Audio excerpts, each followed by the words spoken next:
ఇప్పుడు రాష్ట్రం అంతా సీసీటీవీ కెమెరాలు పెట్టాను.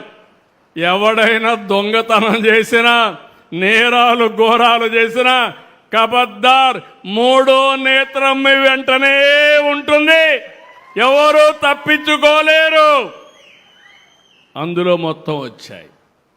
వస్తే ఈయనంటాడు చాలా చిన్న పిల్లోడు చంపేశాడు, ఏమవుతుందని మాట్లాడతాడు. గొర్రెల కాపరి చనిపోయాడు. చనిపోతే 44 ఏళ్ళు చనిపోయాడు. దానికి పెద్ద సమస్య ఏంటంటాడు. మీరు ఒక్కసారి ఆలోచించుకోవాలి. మానవత్వం ఉండాలి, మనుషుల్లో ఆలోచన విధానం ఉండాలి. మొన్న దానిపైన చూడడానికి పోయి రోడ్డంతా స్తంభింపజేస్తూ వెళ్ళారు. విశాఖపట్నం నుంచి 1 గంట జర్నీ, 7 గంటలు వెళ్ళారు. అక్కడ ఒక పోలీస్ ఆఫీసర్, ఒక మహిళ, ప్రజలను కాపాడవలసిన మహిళ, కాకి బట్టలు వేసుకున్న మహిళ. గవర్నమెంట్ వీరికైతే ఒక వెపన్ కూడా ఇస్తారు. వాళ్ళ ఆత్మరక్షణకే కాకుండా ప్రజల్ని కాపాడడానికి అలాంటి మహిళ పట్ల అసభ్యంగా ప్రవర్తిస్తారు. మనుషులు మామూలుగానే మహిళని ఎవరన్నా టచ్ చేస్తే మనం అందరం కూడా చాలా కోప్పడతాం. అవునా కాదా అని అడుగుతున్నా. వెకిలి చేష్టలు చేస్తారు, ఇష్టానుసారంగా చేస్తారు. కడానావిడిని మాప్ చేసేసి ఇష్టానుసారంగా అసభ్యంగా ప్రవర్తిస్తే కనీసం కండెం చేసే పరిస్థితి లేకుండా పోయింది. నేను అడుగుతున్నా మిమ్మల్ని, పోలీస్ ఆఫీసర్కి, మహిళా పోలీస్ ఆఫీసర్కే రక్షణ లేకపోతే మీకు రక్షణ ఉంటుందా? మహిళలు మీరే ఆలోచించమని కోరుతున్నా. మీకు రక్షణ కావాలన్నా లేదా అని అడుగుతున్నా. గంజాయి బ్యాచ్ కానీ, రౌడీలు కానీ రెచ్చిపోతే మిమ్మల్ని కాపాడడానికి ఎవరుంటారని అడుగుతున్నా. అందుకే నేను ఒకటే చెప్పాను, ఇది కరెక్ట్ కాదని చాలా వరకు కండెమ్ చేశాం. ఈ 2-3 సంఘటనలు మీకు ఎందుకు చెప్తున్నానంటే ప్రజా చైతన్యం చాలా అవసరం. నిన్న పొగాకు రైతుల మీద ఎక్కడైతే వెస్ట్ గోదావరి జిల్లాకి వెళ్ళారు, ఏలూరు జిల్లాకి వెళ్ళారు. ఏలూరు జిల్లాకి వెళ్తే నాకైతే ఆశ్చర్యం. ఈరోజు మీ అందరికీ అభిమానం ఉంది, వచ్చారు. ఇప్పుడు ఎన్నికలు పెడితే చీరాలలో మొన్నటి కంటే ఎక్కువ మెజారిటీ ఓట్లు ఇవ్వడానికి సిద్ధంగా ఉన్నారు. రాష్ట్రంలో కూడా ఈ పరిస్థితే. ఇలాంటి సమయంలో ఒక పర్యటన పెడతారు. పేరు పొగాకు రైతుల కోసం, చేసేది రౌడీజం. ఎక్కడికక్కడ రప్ప రప్ప అంటూ రోడ్డు మీదకి వస్తారు. వస్తే పర్వాలేదు, బ్రాందీ షాపుల్లో తాగిస్తారు. తాగిన వాడికి ఒళ్ళు పైన తెలియదు, బట్టలిప్పేసి రోడ్డు పైనే ఎగరతాడు. ఏంటి ఈ అరాచకం? ఒక రాజకీయ పార్టీ నాయకుడికి ఉండవలసిన లక్షణాలు ఉన్నాయని మిమ్మల్ని అడుగుతున్నా. ఇది న్యాయమాన మిమ్మల్ని అడుగుతున్నా. ఈ ప్రభుత్వం కానీ చర్యలు తీసుకోకపోతే ఎవరికి రక్షణ ఈ రాష్ట్రంలో ఉంటుందని అడుగుతున్నా. వచ్చిన బ్యాచ్ పోయి టొబాకో ప్లాట్ఫామ్ మీద టొబాకో మొత్తం దొక్కేస్తారు, పొగాకు మొత్తం దొక్కేస్తారు. రైతులు కుయ్యో మొర్రో అంటే పట్టించుకునే పరిస్థితి లేదు. తాగిన వాళ్ళు పోయి ఒక షాప్ మీద పడి ఒక హోటల్ని ధ్వంసం చేస్తారు. ఈరోజు చూశాను, వీళ్ళు ఇష్టానుసారంగా తోచుకొని పోతే ఒక అతను హాస్పిటల్లో అడ్మిట్ అయి ఈరోజు ఆయన చనిపోయాడు. ఎందుకు నేను ఈ విషయాలు చెప్తున్నానంటే లా అండ్ ఆర్డర్ కాపాడవలసిన రాజకీయ పార్టీలు, సభ్యతగా ప్రవర్తించవలసిన రాజకీయ పార్టీలు అసభ్యంగా ప్రవర్తించే పరిస్థితికి వస్తున్నాయి. నా జీవితంలో చాలా చూశాను. నేను ఎప్పుడున్నా సరే రాష్ట్రంలో లా అండ్ ఆర్డర్ ఉండాలి, అవునా కాదా అని మిమ్మల్ని అడుగుతున్నా. 1924 ఈ రాష్ట్రం లా అండ్ ఆర్డర్ ఉందా అని మిమ్మల్ని అడుగుతున్నా. ఈరోజు మీరు ఆనందంగా ఉన్నారా లేదా అని అడుగుతున్నా. ఉన్నారంటే గట్టిగా చేతులు చప్పట్లు కొట్టి హర్షాన్ని ఆమోదం తెలియజేయండి. ఆ రోజు ఎప్పుడు పోలీసులు వస్తారో, ఎప్పుడు మన ఇంటి మీద రౌడీలు పడతారో, ఎప్పుడు మన ఆస్తులు కబ్జా చేస్తారో తెలియని పరిస్థితి. ఈరోజు ధైర్యంగా మాట్లాడమే కాకుండా ఎదుర్కొనే పరిస్థితికి వచ్చారు. ఇలాంటివన్నీ నేను చూస్తే చాలా బాధేస్తుంది. నేను తీవ్రవాదులను చూసా. నేను ఆ రోజు వాళ్ళకు కూడా చెప్పా, మీరు చేసేది తప్పని చెప్పాను. తప్పని చెప్తే నా మాట వినే పరిస్థితి లేకపోతే ముఖ్యమంత్రిగా లా అండ్ ఆర్డర్ కోసం కఠినంగా ప్రవర్తించాను.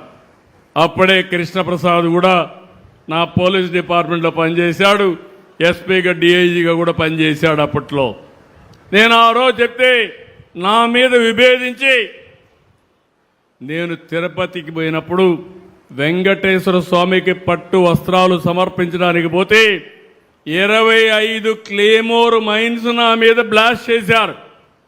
నన్ను కాపాడింది సాక్షాత్ వెంకటేశ్వర స్వామి దిగి వచ్చి నన్ను కాపాడాడు. అయినా నేను భయపడలా. దేనికోసరం?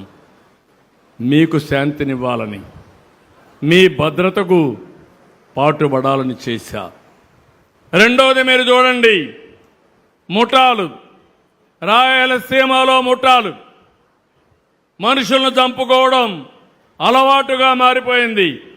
అలాంటిది ఈరోజు ఒక ప్రశాంతమైన ప్రాంతంగా ముఠాలను పూర్తిగా అణిచివేసిన పార్టీ ఈ తెలుగుదేశం పార్టీ అని మరొకసారి విజ్ఞప్తి చేస్తున్నా. ఇంకొక పక్క అనాగరికం, మత విద్వేషాలు రెచ్చగొట్టడం, ఒకరినొకరు చంపుకోవడం. 6 నెలలు హైదరాబాద్లో కర్ఫ్యూలు ఉండేటివి, అవి కూడా కంట్రోల్ చేశాం. రౌడీ అనేవాడు ఎవ్వరు కూడా సరే, మా గవర్నమెంట్లో నేను ఎప్పుడు ముఖ్యమంత్రిగా ఉన్నా మొట్టమొదటిగా రాష్ట్రంలో ఉండే రౌడీలకు వెన్నెముకలో భయపడే పరిస్థితి వస్తుంది, వణుకు పుట్టే పరిస్థితి వస్తుంది. అది చేశాం. ఇప్పుడు నాకు వచ్చిన సమస్య మీరు చెప్పాలి.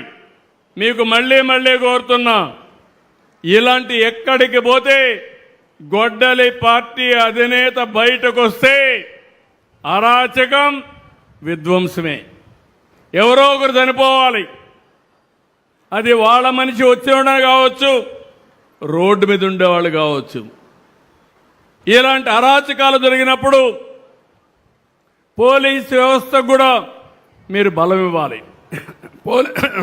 పోలీసులు ఆలోచిస్తూ ఉంటారు, రాజకీయ నాయకులు కాబట్టి నేరాలు ఘోరాలు చేసినా మనం ఏం చేయలేమనే పరిస్థితికి వస్తున్నారు. అలాంటప్పుడు మీలో ఒక చైతన్యం రావాలి. వాస్తవాన్ని వాస్తవంగా చెప్పాలి, తప్పును ఖండించాలి. మీరు తప్పును ఖండించకపోతే రైట్ చేసే వారికి బలం రాదని చెప్పి కూడా నేను మీకు తెలియజేస్తున్నా. లా అండ్ ఆర్డర్ సరిగా లేకపోతే మీకు భద్రత ఉండదు. ఇంకో పక్క ఆడబిడ్డలు స్వేచ్ఛగా తిరగలేరు, ఇంకో పక్క పెట్టుబడులు రావు, రౌడీజం పెరిగిపోతుంది. దీనివల్ల సమాజంలో చాలా సమస్యలు వస్తాయి. నాగరిక ప్రపంచంలో అన్నింటికంటే ముఖ్యం శాంతి భద్రతలు అని చెప్పి కూడా నేను మీకు తెలియజేస్తున్నా. ఈ సందర్భంగా నేను ఒకటే మీ అందరినీ కోరుతున్నాను, నేను నా జీవితంలో ఎప్పుడూ రాజీ పడను.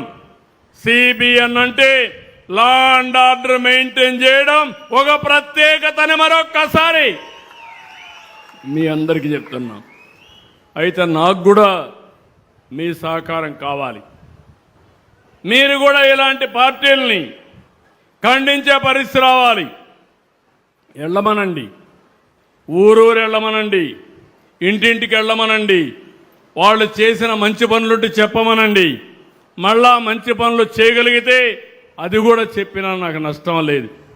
మేము ఇంటింటికి తెలుగుదేశం కింద మేము వస్తే వీడు రోడ్డు మీద రఫా అంటూ గొడ్డళ్ళు పెట్టుకొని తిరుగుతా ఉంటే ఏం చేయాలో నాకే అర్థం కావడం లేదు. కాబట్టి మీరందరూ కూడా ఒక సమర్థవంతమైన ప్రభుత్వం, ఒక సుస్థిరమైన ప్రభుత్వం, అందరికీ న్యాయం చేయాలని ఆలోచన ఉండే ప్రభుత్వం ఉండాలంటే మీలో కూడా ఒక స్ఫూర్తి రావాలి. ఆ స్ఫూర్తి వస్తేనే సాధ్యం. ఈరోజు రైతన్న నేతన్న సేవలో ఏ విధంగా అయితే మనం ఇది ఇచ్చామో ఎలాంటి బెనిఫిట్స్ ఎక్కువగా రావాలంటే ఎప్పటికప్పుడు మీ అందరిలో ఒక చైతన్యం రావాలని కోరుకుంటూ మరొక్కసారి ఈ కార్యక్రమానికి వచ్చిన మిమ్మల్ని అందరినీ పేరు పేరున మనస్ఫూర్తిగా అభినందిస్తూ అందరికీ అభినందనలు. ప్రత్యేకంగా చేనేత కార్మికులకు మనస్ఫూర్తిగా శుభాకాంక్షలు చెప్పి తెలియజేసుకుంటూ జై భారత్, జై తెలుగు తల్లి, జై హింద్. ధన్యవాదములు సార్. ఇప్పుడు ఇక్కడికి వచ్చినప్పుడు